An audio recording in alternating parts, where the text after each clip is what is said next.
अस्सलाम वालेकुम नाज़रीन, उम्मीद करता हूँ आप सब खैरियत से होंगे। मैं हूँ आपका मेज़बान आदिल अब्बासी और आप देख रहे हैं इनसाइड पाकिस्तान। नाज़रीन, आज मैं मौजूद हूँ रावलपिंडी की कंज्यूमर कोर्ट में।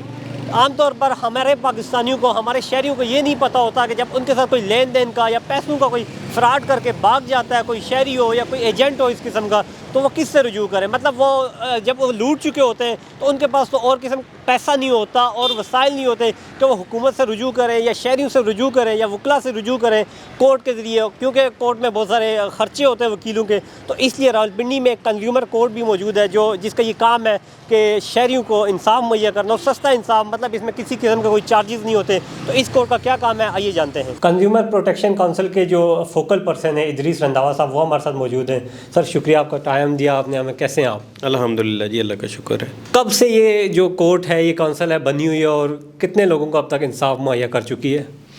बिस्मिल्लाहिर्रहमानिर्रहीम। ये सन 2005 में पंजाब कंज्यूमर एक्ट बना था, पंजाब असम्बली ने इसे पास किया था, और 2006 में सूबा के 11 अजला में कंज्यूमर कोर्ट्स और कौंसल बनी थी। बाद में ये 6 अजला में और हुई। अब ये पंजाब के 17 अजला में कायम है। तो इसके तकरीबन हमारे पास सालाना जो 200 से 250 केस आते हैं सार्फिन के, उन पे इम्प्लीमेंट करवाया जाता है और उनको इंसाफ दिलवाया जाता है। सर, बहुत सारे लोगों के साथ जब ये फ्रॉड होता है, इस तरह के लेन देन का मसला होता है, उन्हें नहीं पता होता, तो इसके हवाले से आप लोग क्या कर रहे हैं? फ्रॉड में इसमें देखें, अगर आप सारफ हैं, कंज्यूमर हैं, तो कंज्यूमर के साथ किसी तरह की भी ज़्यादती होती है तो वो हमारे अदारे से रुजू कर सकता है। इसमें आप कोई चीज़ ख़रीदते हैं, वो गैर मेयारी है, नाकस है, उसकी क्वालिटी बताए गए उसूल के मुताबिक नहीं, तो फ़रीक़ मुखालफ को 15 दिन का एक लीगल नोटिस भेजना पड़ता है। वो भी हम तैयार करके देते हैं, लीगल असिस्टेंस भी हम सारी देती हैं, और उसका जो केस है वो कोर्ट में फ़ाइल करते हैं। तो कोर्ट में जब ये आप केस फाइल करते हैं तो कोर्ट का जो ख़र्चा होता है वो भी मतलब इसी की तरफ से होता है? नहीं, ये इसकी कंज्यूमर कोर्ट की कोई कोर्ट फ़ीस नहीं है, वहाँ पे कोई ख़र्चा नहीं होता, आपको वकील करने की कोई ज़रूरत नहीं होती, आप खुद ही पेश हो सकते हैं। इस तरह का कोई ख़र्चा नहीं है कंज्यूमर कोर्ट में। तो अब तक मतलब रावलपिंडी के शहरी यहाँ पर मतलब आते हैं तो क्या दूसरे शहरों के भी लोग हैं, मतलब वो भी आ सकते हैं, रुजू कर सकते हैं? ये डिवीज़न के ये तो डिस्ट्रिक्ट में है, लेकिन जो कोर्ट का दायरा इख्तियार है, जेलम अटक चकवाल के लोग भी यहाँ पर केस दायर कर सकते हैं। तो अभी तक मतलब जो इस साल है 2024 का है, मतलब पिछले साल की अगर देखें, पिछले साल की क्या रिपोर्ट थी केसेस की? 220 केस आए हैं हमारे पास, और हमसे अलहदा भी लोग बहुत सारे जो कंज्यूमर कोर्ट में चले जाते हैं, 250 के करीब उनके पास केस आए हैं। तो मतलब आवाम जब आती है यहाँ पे डायरेक्टली आप लोगों से यहाँ पे आगे रब्ता करे तो हो जाता है आगे का? हाँ जी, कोई भी सारफ हमारे पास आए तो वो आके हमें एप्लीकेशन दें, हम उसका केस तैयार करके भेजते हैं। अगर वो अथॉरिटी का है कि जुर्माना वगैरह करना है तो मुतलका एसी को फारवर्ड किया जाता है, अगर कंज्यूमर कोर्ट का है तो उसको कोर्ट को फारवर्ड करते हैं। बहुत से शहरियों को सर ये नहीं पता कि कंज्यूमर ये जो प्रोटेक्शन काउंसिल है ये कहाँ पे है, कोर्ट कहाँ पे है, तो उस हवाले से भी लोगों को आगाह करें। जी, ये एफ ब्लॉक सैटेलाइट टाउन में हमारा ऑफिस है, कंज्यूमर प्रोटेक्शन काउंसिल, और कंज्यूमर कोर्ट पुरानी कचहरी में है रावलपिंडी। तो मतलब अगर किसी को कोई शिकायत हो तो पहले आपसे आगे रुजू करता है, फिर उसके बाद कोर्ट में आप लेके जाते हैं? जी, इसका एक प्रोसेस है, कंज्यूमर लॉ में लिखा हुआ है कि आप अगर किसी के ख़िलाफ़ भी कोई दावा दायर करना चाहते हैं तो उसको 15 दिन का लीगल नोटिस दें। तो आम बंदे को नहीं पता होता, क्योंकि वो वकील तो नहीं होता, उसको समझ नहीं होती कि नोटिस किस तरह तैयार करना है। नोटिस हम तैयार करके देते हैं, फिर उसका केस तैयार करके देते हैं, यानी जितनी भी उसको लीगल असिस्टेंस की ज़रूरत होती है वो सारी हम देते हैं। तो आवाम को क्या पैगाम देंगे, क्योंकि पाकिस्तान में बहुत सारे ऐसे लोग भी हैं जिनको इस बारे में पता ही नहीं है कोर्ट्स का? जी, मेरा शहरियों के लिए ये पैगाम है कि कोई भी चीज़ ख़रीदें तो सबसे पहले उसकी रसीद लें। रसीद होगी तो आपका केस मज़बूत होगा।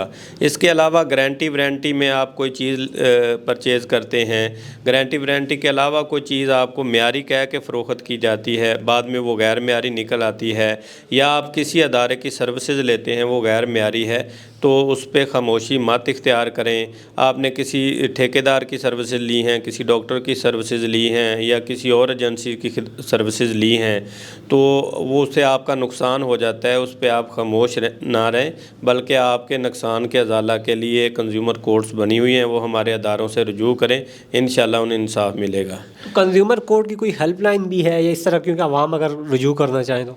جی ہماری ہیلپ لائن نمبر بھی ہے اور اس پہ بھی رابطہ کر کے معلومات لی جا سکتی ہے۔ اس کے علاوہ ہمارا جو ہے پلے اسٹور پہ کنزیومر کورٹ سروسز کے نام سے ایک ایپ بنی ہوئی ہے، شہری اس پہ بھی شکایات درج کروا سکتے ہیں۔ تو اگر مطلب جو ایپ کی آپ بتا رہے ہیں، اس کا یہ ہو سکتا ہے کہ مطلب آن لائن بھی آپ لوگ اگر کوئی آپ کو اپلیکیشن دائر کرتا ہے تو اس پہ بھی ایکشن لے رہے ہیں؟ جی ہم اس پہ بھی ایکشن لیتے ہیں، اس سے رابطہ کرتے ہیں، اس کو سارا اس کے کیس کی ڈیٹیل بتاتے ہیں، اور اگر اس کو بلانا پڑے تو اس کا کوئی اپنا بیان حلفی وغیرہ ساتھ لگانا ہو وہ لگاتے ہیں، اور پھر اس کا کیس جو ہے وہ کورٹ میں بھیجتے ہیں۔ سر اکثر اس طرح ہوتا ہے راولپنڈی اسلام آباد میں بہت سارے ایسے ایجنٹس بیٹھے ہوئے ہیں جو لوگوں کو بیرون ممالک بھیج رہے ہیں، وہ بھی کئی لوگوں سے پیسے لے کے تو بھاگ جاتے ہیں یا ادھر ادھر ہو جاتے ہیں، تو ان کے حوالے سے بھی کوئی کیس؟ کچھ اس طرح کی جو ایجنسیز سروسز دیتی ہیں نا ایجنٹس وغیرہ کا، تو وہ تو آتا ہے اس میں اپنے FIA فیڈرل انویسٹیگیشن ایجنسی اس کو دیکھتی ہے، لیکن کوئی ایجنسی جو باقاعدہ پراپر ایجنسی ہو تو وہ اگر کسی صارف کے ساتھ زیادتی کرتی ہے تو صارف آ سکتا ہے۔ ان کی وہ جو سروسز وہ بتائی گئیں اس کے مطابق نہیں ہیں۔ بہت ساری ٹریول ایجنسیز ہیں جن کے کیس کنزیومر کورٹ میں لگے ہوئے ہیں، عمرہ کی جو ایجنسی ہیں ان کے خلاف بھی لگے ہوئے ہیں، حج کی جو ایجنسی ہیں فالٹی سروسز فراہم کرنے والی ان کے خلاف بھی کیس لگے ہوئے ہیں۔ جی وہ بالکل رجوع کر سکتے ہیں۔ تو سر راولپنڈی اسلام آباد میں بہت ساری، میں نے خود پرسنلی ایسی ایجنسیز دیکھی ہے، مطلب بیرون ممالک پہ بھیجنے کے لیے لوگوں سے مطلب پیسے ریسیو کرتے ہیں اور بعد میں پھر پیسے نہیں دیتے، مطلب غیر رجسٹر، تو ان کے خلاف اپنی طرف سے بھی آپ لوگ کارروائی کرتے ہیں یا نہیں؟ اگر کوئی شکایت درج کرے گا تب بھی کارروائی ہوگی؟ نہیں، یہ سو موٹو کا اختیار نہیں ہوتا، اس میں جو ہوتا ہے اگر کوئی درخواست دے گا تو اس پہ کارروائی ہوتی ہے، پھر کیونکہ یہ کورٹ میں کیس لگنا ہوتا ہے اس لیے وہ کورٹ ظاہر اس بندے کو بلاتی ہے جس کا نقصان ہوا ہو، دونوں فریقین کو سن کے ہی کوئی فیصلہ کیا جاتا ہے۔ ٹھیک ہے، تو آخر میں پاکستانی عوام کو کیا پیغام دینا چاہیں گے؟ پاکستانی عوام، بہت سارے لوگ ایسے ہیں جو غیر معیاری چیزوں یا غیر معیاری سروسز یا غیر معیاری خدمات کی وجہ سے اپنا نقصان کروا بیٹھتے ہیں اور خاموشی اختیار کرتے ہیں۔ میرا ان کے لیے پیغام ہے کہ وہ خاموشی مت اختیار کریں، وہ کنزیومر کونسلز کے دفتر سے رجوع کریں یا کنزیومر کورٹس کے دفتر سے رجوع کریں، وہاں پہ انشاءاللہ انہیں ریلیف ملے گا، انصاف ملے گا، اور ان کی جو رقم برباد ہوئی ہے وہ انشاءاللہ انہیں ملے گی۔ جی بالکل، ناظرین کا یہی کہنا تھا کہ پاکستانی شہری جو مطلب ان کے ساتھ اس طرح کے فراڈ ہو جاتے ہیں، اس طرح کی ہیرا پھیری ہو جاتی ہے، وہ خاموشی اختیار کر لیتے ہیں یا قانونی کارروائی نہیں کرتے، تو اس سے مطلب یہی ہوتا ہے کہ وہ جو لوگ ہیں جو فراڈ کرنے والے ہیں انہیں اور بھی فراڈ کرنے کے لیے کہتے ہیں کہ راستہ مل جاتا ہے۔ تو عوام کو چاہیے کہ وہ اس طرح کی کورٹ سے رجوع کریں، کیونکہ یہ جو عدالتیں ہیں، یہ جو کورٹس ہیں، پروٹیکشن سیلز ہیں، یہ انہی کے لیے بنے ہیں اور ان کا کام بھی عوام کی خدمت کرنا ہوتی ہے۔ جی